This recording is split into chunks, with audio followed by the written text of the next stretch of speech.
O Senhor esteja convosco. Ele está no meio de nós. Proclamação do Evangelho de Jesus Cristo segundo Lucas. Glória a vós, Senhor. Naquele tempo disse o Senhor: ai de vós, porque construís os túmulos dos profetas, no entanto foram os vossos pais que o mataram.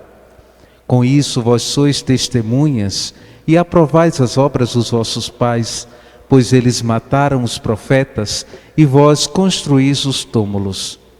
É por isso que a sabedoria de Deus afirma: eu lhes enviarei profetas e apóstolos, e eles matarão e perseguirão alguns deles, a fim de que se peçam contas a essa geração do sangue de todos os profetas, derramado desde a criação do mundo, desde o sangue de Abel até o sangue de Zacarias, que foi morto entre o altar e o santuário. Assim eu vos digo, serão pedidas contas disso a esta geração. Ai de vós, mestres da lei, porque tomastes a chave da ciência, vós mesmo não entrastes e ainda impedistes os que queriam entrar. Quando Jesus saiu dali, os mestres da lei e os fariseus começaram a tratá-lo mal e a provocá-lo sobre muitos pontos. Armavam ciladas para pegá-lo de surpresa, por qualquer palavra que saísse de sua boca. Palavra da salvação. Oi, Senhor. Queremos saudar você que nos acompanha. Também queremos fazer uma saudação especial aos familiares de Flávio, de seu Irênio, que hoje celebramos nessa liturgia, seu 7º dia de falecimento. Reverendíssimo Padre Luan, vigário paroquial. Hoje a igreja faz memória de uma grande santa, é chamada Teresa a Grande, até para não confundirem, Teresa de Jesus.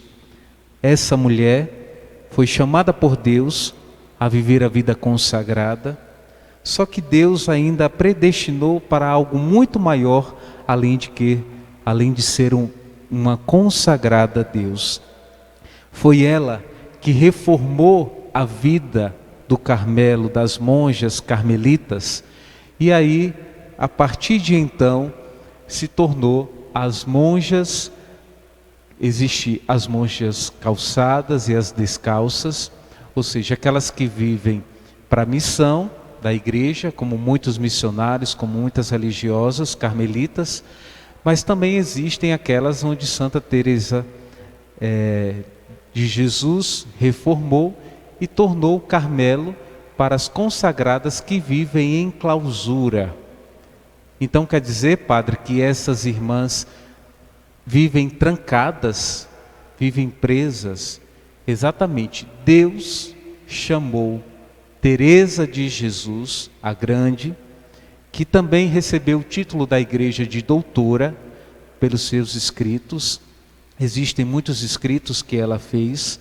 Existe um escrito muito famoso chamado Castelo Interior, onde ela, muito mística, relata sua experiência de entrar na casa, né, e poder adentrando as moradas de Deus até chegar ao cômodo central, ou seja, ao lugar onde habita o rei.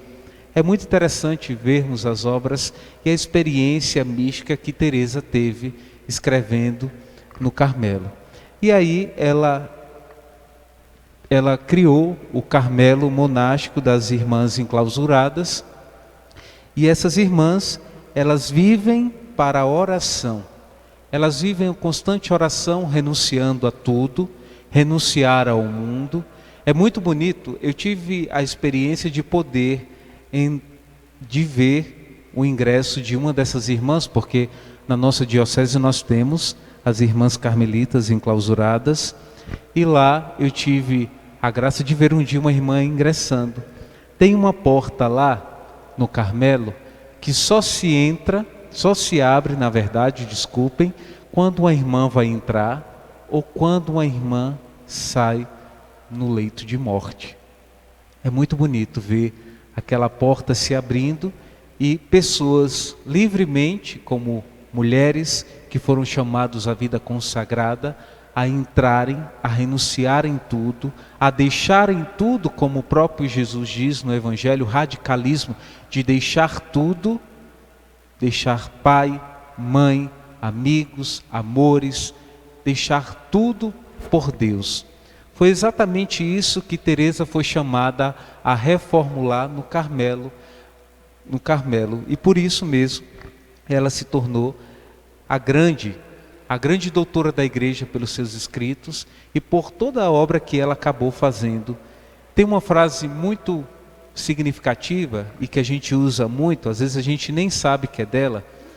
Ela diz: se o teu coração anda perturbado, não te perturbe, tudo passa nessa vida, só Deus basta, só Deus permanece. Se tiveres a Deus, nada mais desejarás no teu coração. Se verdadeiramente encontrares a Deus, nada precisarás, só Deus basta. E é interessante porque não são apenas palavras poéticas, são palavras de uma experiência de uma mulher tão mística que conseguiu, dentro das moradas, como ela relata no livro do Castelo Interior, e quem tiver a oportunidade de ler e fazer essa experiência desse retiro espiritual lendo Castelo Interior, vai poder compreender que na vida existem fases de oração. E às vezes a gente não entende porque a gente reza e a gente não sente a presença de Deus, ou às vezes a gente está árido na vida de oração, ou às vezes a gente está sentindo, quando a gente não precisa nem fechar os olhos, a gente já está sentindo a presença de Deus. É exatamente as moradas, ela vai explicando que muitas vezes existem lugares na vida de oração que nos levam a interpretar a que momento estamos. Só que é interessante entendermos, e São Paulo hoje na leitura nos dá uma formação teológica muito rica, falando sobre o mistério salvífico de Deus. Deus nos adotou antes mesmo da fundação do mundo, para que fôssemos filhos adotivos. O verdadeiro Filho de Deus é Jesus, e por isso Jesus veio ao mundo para nos tornar filhos a partir do Filho. Quando nós somos batizados e recebemos o sacramento do batismo, nós dizemos que nos tornamos filhos de Deus. E é por meio de Jesus Cristo, porque Ele, pela instituição do sacramento do batismo, nos deu a possibilidade de pagarmos por um preço que não teríamos como pagar, que seria o resgate do pecado original, porque pelo batismo nós somos libertos desse pecado original que nos condena e que nos tira essa filiação divina. Quando Adão pecou, Deus pensou no projeto de Deus, pensou na humanidade e adotou já a humanidade antes da criação, que São Paulo diz, antes de criar o mundo, Deus já tinha pensado em nós e já tinha nos adotado como filhos. Porém, ao criar, a humanidade se corrompeu pelo pecado. E Jesus veio exatamente para nos devolver essa filiação, essa adoção que perdemos pelo pecado original. E a partir de Jesus, nós fomos agraciados pela segunda vez de termos a possibilidade da salvação. Olha que interessante. Deus já tinha nos predestinado, somos predestinados, porém a humanidade se desviou, contaminando-se com o pecado original. E Deus nos concedeu, pela graça em Jesus Cristo, de sermos novamente filhos de Deus, pelo batismo. E muitas vezes nós nem entendemos a importância do batismo que recebemos um dia, porque já tivemos uma oportunidade de salvação. Será se nós vamos deixar que a segunda oportunidade que Deus nos concedeu de alcançarmos a salvação, que se perca, porque ela veio para todos. Todos foram predestinados para serem filhos. Mas entendemos também o que Jesus fala. Tem uma frase de Jesus nos evangelhos que diz: Muitos são chamados, poucos são os escolhidos. Poucos são aqueles que escolhem a Deus, como Teresa. Além do chamado do batismo, porque todos nós somos chamados a sermos filhos de Deus e por isso todos precisam ser batizados. Por isso a importância de que todos sejam batizados, para que encontrem em Cristo o seu caminho de volta para Deus.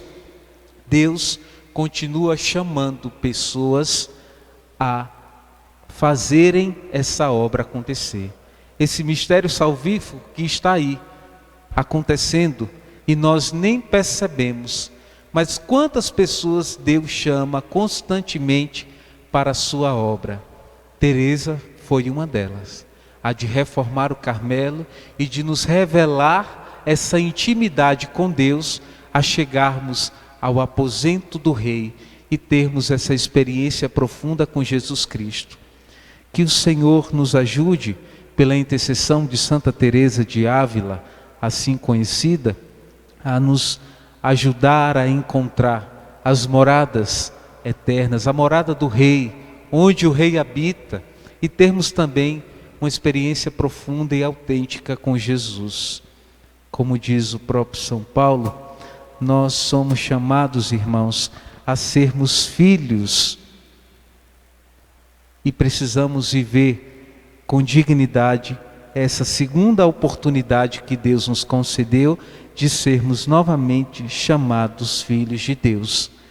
Nós só não podemos ser mais aqueles filhos pródigos, aqueles que dizem não para Deus, aqueles que abandonam a Deus para escolher outras coisas. Nos foi dado um grande presente e nós não podemos jamais desperdiçá-lo. Celebrando a memória de uma santa e de uma grande santa, pedimos a sua intercessão para que possamos compreender quais são os caminhos que nos levarão a junto de Cristo e às suas moradas. Louvado seja nosso Senhor Jesus Cristo. Sempre seja louvado.